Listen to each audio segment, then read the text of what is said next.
ಧ್ರುವ ಸರ್ಜಾ ನಟಿಸಿರುವ ಕನ್ನಡದ Martin cinema PAN world ಮಟ್ಟದಲ್ಲಿ ಒಟ್ಟು 13 ಭಾಷೆಗಳಲ್ಲಿ ಸಿನಿಮಾ ಬಿಡುಗಡೆಯಾಗುತ್ತಿದೆ. ಹಾಲಿವುಡ್ ರೇಂಜ್ ಮೇಕಿಂಗ್ನಿಂದ ಸಿನಿಮಾ ಎಲ್ಲರ ಹುಬ್ಬೇರಿಸಿದೆ.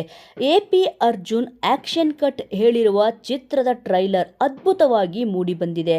ಮೈ ಜೂಮ್ ಎನಿಸುವಂತಹ ಆಕ್ಷನ್ ಸೀನ್ಸ್, ಅದಕ್ಕೆ ತಕ್ಕ music, action prince entry, dialogue, ಸರ್ದುಡ ಮೈಕಟ್ಟು ನೋಡುಗರನ್ನು ಆಕರ್ಷಿಸಿದೆ.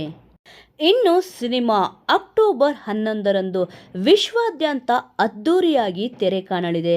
ಚಿತ್ರದ ಪೋಸ್ಟ್ ಪ್ರೊಡಕ್ಷನ್ ಕೆಲಸಗಳು ಅಂತಿಮ ಹಂತದಲ್ಲಿದ್ದು ಡಬ್ಬಿಂಗ್ ಕಾರ್ಯ ಪೂರ್ಣಗೊಂಡಿದೆ. ಈ ನಡುವೆ ಚಿತ್ರತಂಡ ಕುತೂಹಲಕಾರಿ ವಿಚಾರವೊಂದನ್ನು ಹಂಚಿಕೊಂಡಿದೆ. ಚಿತ್ರಕ್ಕೆ ಎಐ ತಂತ್ರಜ್ಞಾನವನ್ನು ಬಳಸಿಕೊಂಡಿರುವುದಾಗಿ ತಿಳಿಸಿದೆ. ಕನ್ನಡ ಭಾಷೆಗೆ ಧ್ರುವ ಸರ್ಜಾ ಅವರು ತಮ್ಮ ಧ್ವನಿಯನ್ನು ರೆಕಾರ್ಡ್ ಮಾಡಿದ್ದು, ಇತರ ಭಾಷೆಗಳ ಡಬ್ ಮಾಡಲು ಚಿತ್ರತಂಡ ಎಐ ತಂತ್ರಜ್ಞಾನವನ್ನು ಬಳಸಿಕೊಂಡಿದೆ ಎಂದು ನಟ ಧ್ರುವ ಸರ್ಜಾ ಅವರು ಮಾಹಿತಿಯನ್ನು ನೀಡಿದ್ದಾರೆ.